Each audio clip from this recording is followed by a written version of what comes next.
The longer I live and the more I learn, the more I am convinced that consumerism has taken and continues to take all that is good from us, because I personally believe that consumerism has made us bored, it makes us more lonely, and all just to make a few rich dudes at the top richer at the cost of filling our landfills with stuff that we definitely didn't need and most of the time do not even want. So today I wanted to talk about how I believe consumerism makes us bored and is detrimental to our health as a society. Studies show that 8 in 10 Gen Zers say they felt lonely in the past year, and 1 in 3 adults report chronic loneliness, and 2/3 of people at ages 18 to 34 say stress makes it hard for them to even focus day to day. To me, this makes it very obvious that our culture is not working with our human physiology, with what our brains and our bodies were meant to do. And the through line of all of these things to me about our culture is that we worship consumerism like a religion, that it has led us to believe that buying more stuff will make us less lonely, will make us more happy, will make us cooler,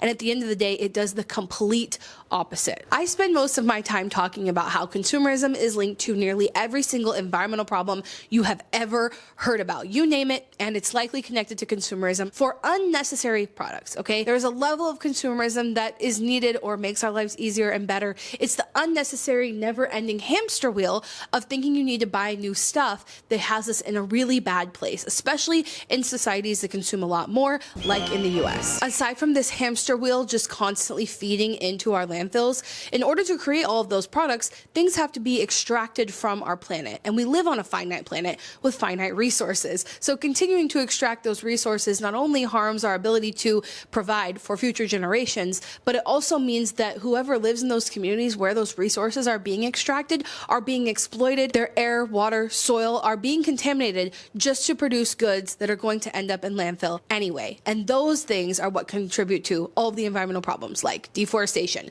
climate change, air pollution, water pollution, the list goes on. The average American household has 300,000 items in it, and yet we are as lonely as we've ever been, we are as bored as we've ever been, and mental health diagnoses are on the rise. And we've been sold this idea that if we just buy the right thing, it will fix all of our problems, and there's so much of that on the internet that exists. Most of the internet these days is literally just people telling you that if you just buy this one more thing that they swear is life-changing, your life can be just as good too. And do you notice that that same thing keeps happening day after day after day? And there's plenty of that on the internet. So I hope that my channel can serve as the place that tells you the opposite of that. The place that tells you that's not gonna happen. You can come here once a week, every Wednesday. If you didn't already know that, maybe hit the subscribe button, turn your notifications on. But you can come here every Wednesday to expect that if I do tell you something has changed my life, it's going to be something that you can buy once and that's that. And most of the time, I'll be telling you that you don't need anything at all. In the face of our current economy, it is more important to me now than ever else in my adult life to budget and save as much money as possible, which is why I'm so excited that the sponsor of today's video can help us do that. Rocket Money is the easy-to-use personal finance app that can help you manage subscriptions, lower bills, and track your spending all in one place. When I first connected my bank account to Rocket Money, when I first was trying to take control of my budget and saving money, it brought up so many subscriptions that I didn't even know I had, because I have so many different ones for my job, and it was unbelievable how many times you don't even know, but you've signed up for a subscription and sometimes it only comes out once a year. Sneaky little guys. But I was able to cancel them with just a couple taps without having to look up all my passwords and all those sort of things. They make it much easier than hunting down who even is charging the subscription and then emailing customer service. Rocket Money has helped its customers save up to $740 a year when you use all of the app's premium features, and they've also helped customers save over $500 million in canceled subscriptions. Since the beginning of the year, I have been doing weekly budget meetings with my partner, and Rocket Money's app actually has great budgeting tools that you can test out as well. It can give me reminders before my bills hit and or when my bank account is getting low. So if you are also into saving money or being more budget conscious, I highly recommend checking Rocket Money out. You can go to rocketmoney.com/ShelbyOrm to try it for free and unlock even more features with premium. So like I was saying, I have a lot of personal experience with this, of feeling like consumerism is the answer to all of my problems, and I've gone through phases in my life where I have to reckon with that. I think it's a combination of our culture and also my personality or my brain. The way it seeks dopamine is like so susceptible to consumerism, and I grew up in a house where consumerism was our pastime, was the hobby. Like on a Friday evening, what am I doing? I'm going to the mall. On the weekend, what am I doing? We're going to Kohl's. I am the daughter of a Kohl's mom. If you know what that means, you know.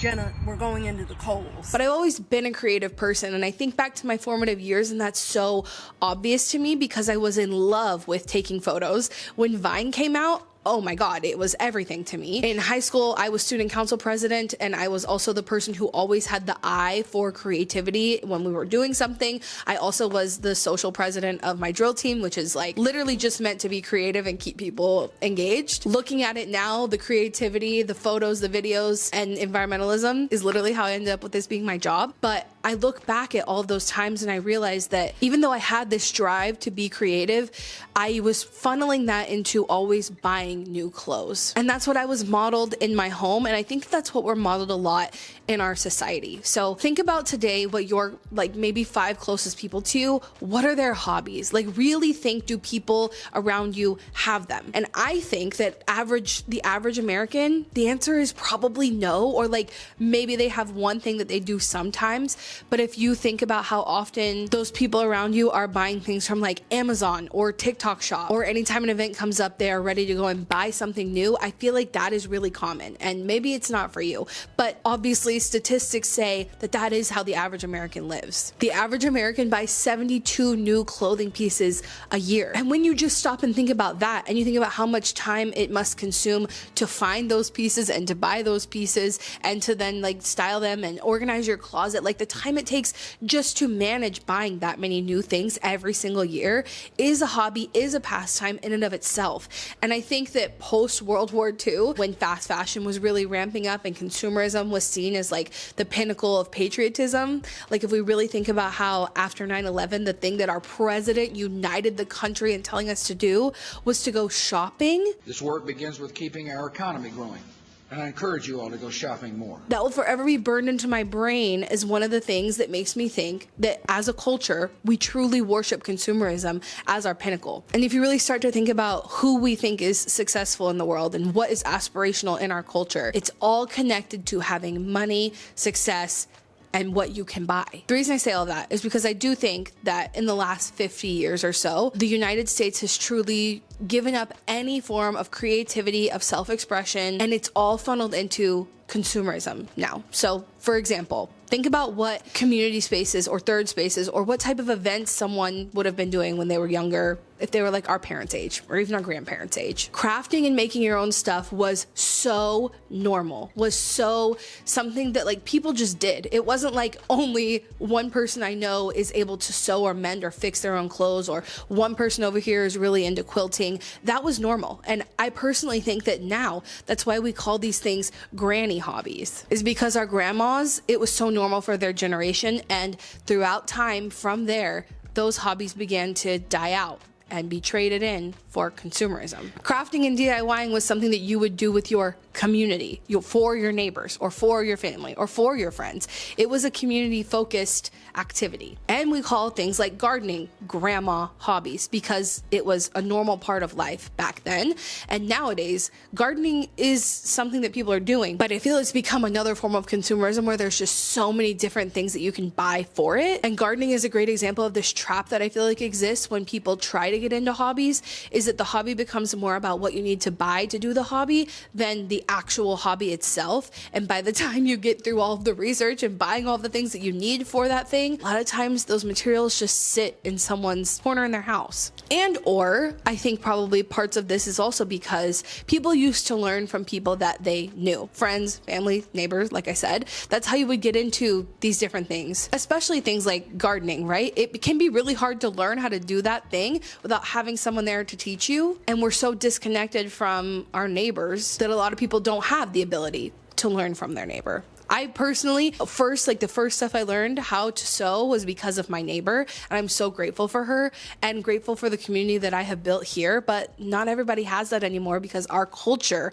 has changed so much to romanticize being able to do things by yourself and to romanticize canceling plans and not knowing your neighbors and those sort of things. And especially in a post-2020 world, if you think about what fitness even used to look like, because my hobbies are the gardening and the creative and the crafting, those sort of things. But my partner's hobbies are very much fitness activity focused. And you have to think about pre-2020, like fitness activities were like you would go play sports with people in real life. You would go to the gym where you might see the same person over and over and you might make a friend, fitness classes, etc. And in 2020, understandably, a lot of things started to shift to at-home machines. I mean, that shift was already happening, I think a lot because of the disconnect between community versus individualism. Like that shift was already happening pre-2020, but I think post-2020, the walking pads and the at-home machines have become so much more normalized to where fitness is now something that you're not engaging anybody in and everybody has to buy their own, when like the whole point of a gym is that you can share with your community because you don't use a treadmill all day and not everybody needs to own one.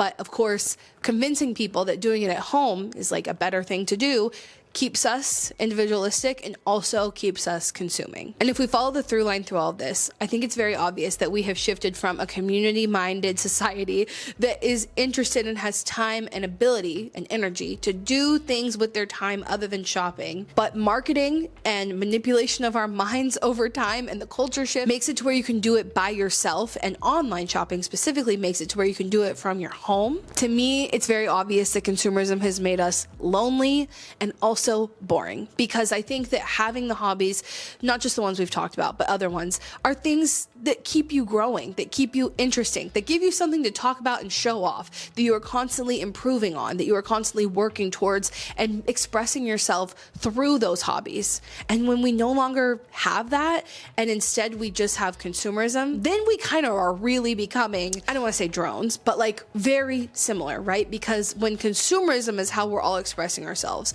when consumerism is the thing that we're doing, and trends and marketing are at the forefront of that, then we all kind of are just buying the same polyester plastic clothing. The trends are coming and going faster than we even know what to do with, and people are buying them because they're cool, not to express themselves. Home decor has different trends, and fashion obviously has different trends, and TikTok shop will follow you to the depths of the earth to try to convince you that you need to buy that thing that you happen to click on. Don't get me started on that. But I say all that to say, if we're all seeing the same stuff on social media and then we're all buying the same stuff that we've seen on social media, we're really becoming boring, and we're not improving, and we're not really expressing ourselves, and we're not really working towards something or being creative or anything. We are literally just in this hamster wheel of buying the next thing so that we look cool to the in crowd. Everyone's wearing the same sweater, but no one's talking about anything that matters to them. You know what I mean? Can we talk about like the political and economic state of the world right now? I think we can see this a lot with aesthetics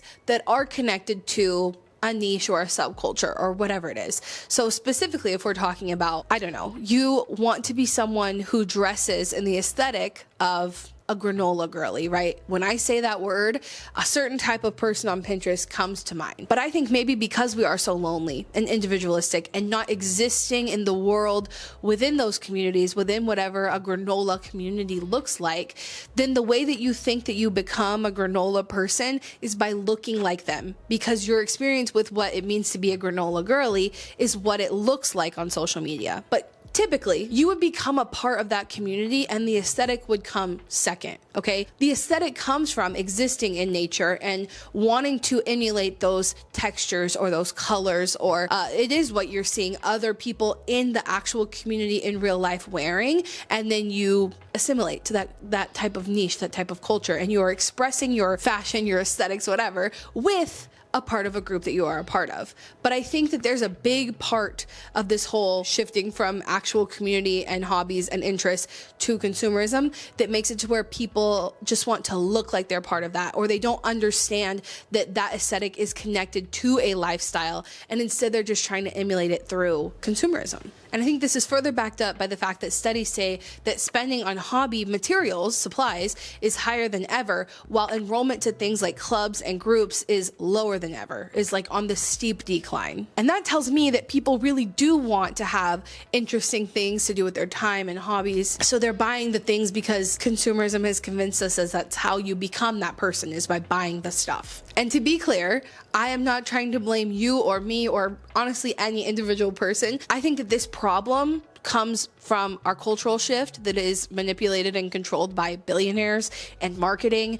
And I also think that it is harder and harder as we go further into the economic system that we live under. People are working a lot less. Like, the output that we are expected from our jobs is continually increasing while wages stagnate. And so people are overworked and underpaid and overstimulated, and just at the end of the day, a lot of times just want to lay down and be done and zonk out on like social media scrolling. And online shopping is a really easy way to get a dopamine hit. I've talked about this so many times. I have my own experiences with this. It's the easiest low effort way. You can do it from laying on your couch at the end of a day to make yourself feel better for working so hard. I think that you can't have this conversation really about loss of third spaces and loss of community and individualism and hyper consumerism without acknowledging that, like, where we're at in society, it's really hard to kind of go against the mainstream narrative or the mainstream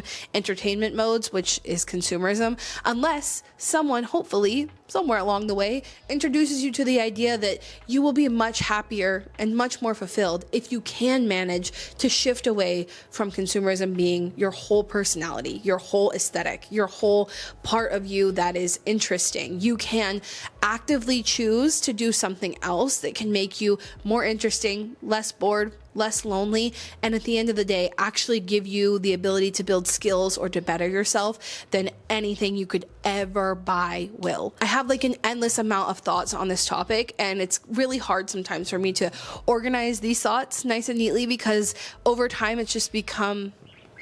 We're pausing for the bird clock. Which bird is that?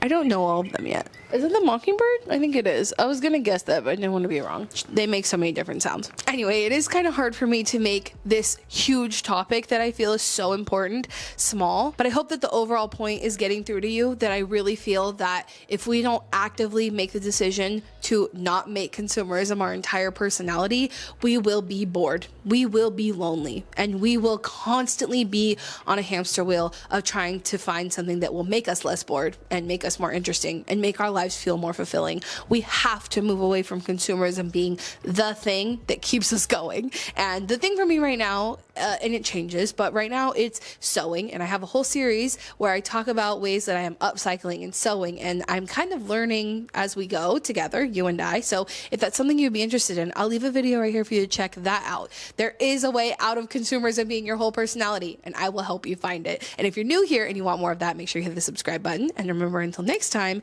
you cannot do all the good that the world needs, but the world needs all the good that you can do. Bye, guys.